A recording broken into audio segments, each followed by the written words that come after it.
కొలనుపాకలో కులమఠాలు. స్వయంభూ సోమేశ్వరుడు కొలువైన క్షేత్రం. వీరశైవ పంచాచార్యుల్లో ఒకరైన రేవణ సిద్ధేశ్వరుని జన్మభూమి. శ్వేతాంబర జైనుల ఆధ్యాత్మిక కేంద్రం. అష్టాదశ కులాల వీరశైవ మఠాల ఆధ్యాత్మిక నగరి. రాష్ట్రకూట, చాళుక్య, కందూరు, చోడ, కాకతీయ పాలనా కేంద్రం. గత వైభవ ఘనకీర్తి పతాక నేటి కొలనుపాక. కొలనుపాక శతాబ్దాల క్రితం ఒక సుందర రాజధాని నగరం. యాదగిరిగుట్ట, భువనగిరి జిల్లాలోని మండల కేంద్రం ఆలేరుకు 6 కిలోమీటర్ల దూరంలో ఉన్నటువంటి చారిత్రక పట్టణం. జైన వైభవానికి, వీరశైవ విజృంభణకు నిలువెత్తు సాక్ష్యం ఈ కొలనుపాక. కానీ బౌద్ధ, జైన, శైవ, వైష్ణవాల ఘర్షణలో తన అస్తిత్వాన్ని కోల్పోయింది కొలనుపాక.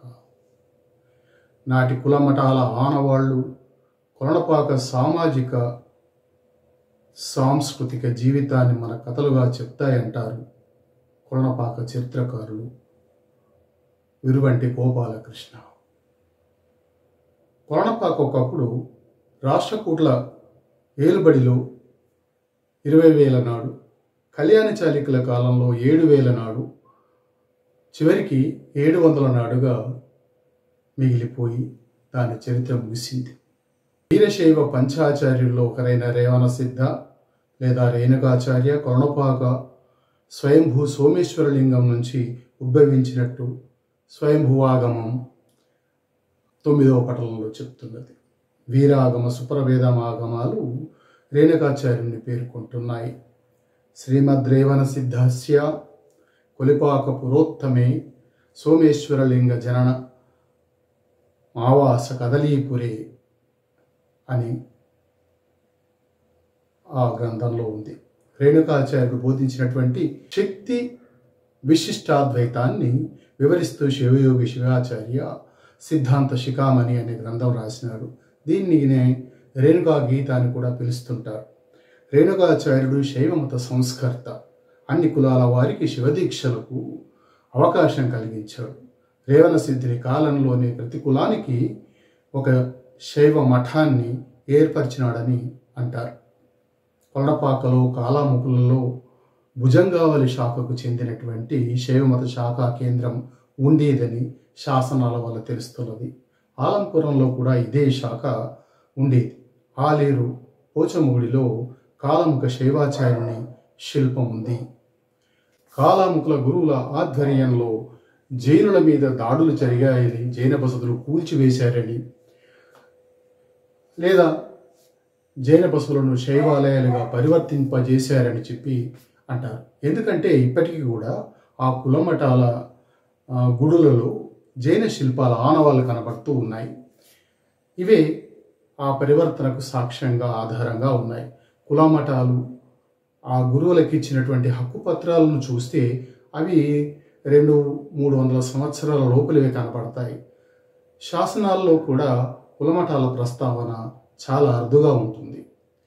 తమ కులస్తులకు వీరశైవ తత్వాన్ని బోధించి మోక్ష మార్గాన్ని అనుసరించేలా చేయడం అనేటువంటిది కులగురువుల బాధ్యత. ఆచార్యుల బతుకుదెరువు కూడా.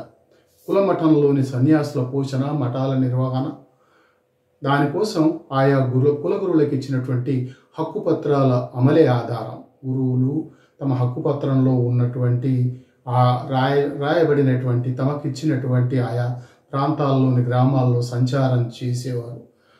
ఆయా గ్రామాలలో వారి కులం వారిచ్చినటువంటి సంభావనలు తమ పోషణకు, మఠాల నిర్వహణకు అక్కడికి వచ్చేవి.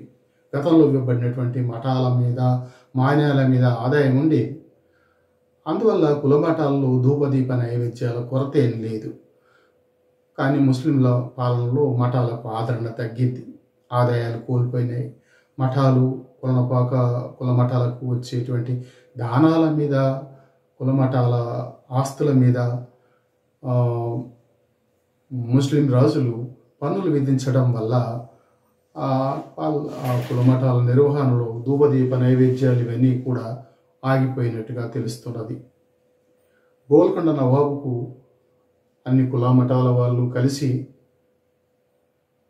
విన్నవించుకుంటే దానికి ఆ సుల్తాను సానుకూలంగా స్పందించి గ్రామాల్లో మత ప్రచారం చేసుకోవడానికి హక్కుపత్రాల అమలుకు అనుమతిస్తూ ఫర్మానా జారీ చేశారట. కొలపాకలో కుల మఠాలు మొత్తం 22. మరెక్కడా కూడా ఇన్ని మఠాలు లేవు. ఇప్పుడు అన్ని మఠాల్లో పూజాధికాలు లేవు. శ్రీశైలంలో కూడా 13 కుల మఠాలే ఉన్నట్టుగా తెలుస్తున్నది. వీరశైవ మత వ్యాప్తి కోసం కుల మఠాల ఏర్పాటు జరిగింది. కుల మఠాలు ఆధ్యాత్మిక, విద్యా, సాంస్కృతిక, సామాజిక కేంద్రాలుగా ఉండేవి. కులాలలో అంతర్గత సమస్యల పరిష్కారాలకు మఠాలు న్యాయస్థానాలుగా కూడా పనిచేశాయి. ఆర్థిక సమస్యలకు కూడా బ్యాంకుల వలె అవసరమైనప్పుడు ఆర్థిక సహాయాన్ని అందిస్తూ ఉండేవని యువరెడ్డి గోపాలకృష్ణ గారు అన్నారు. కుల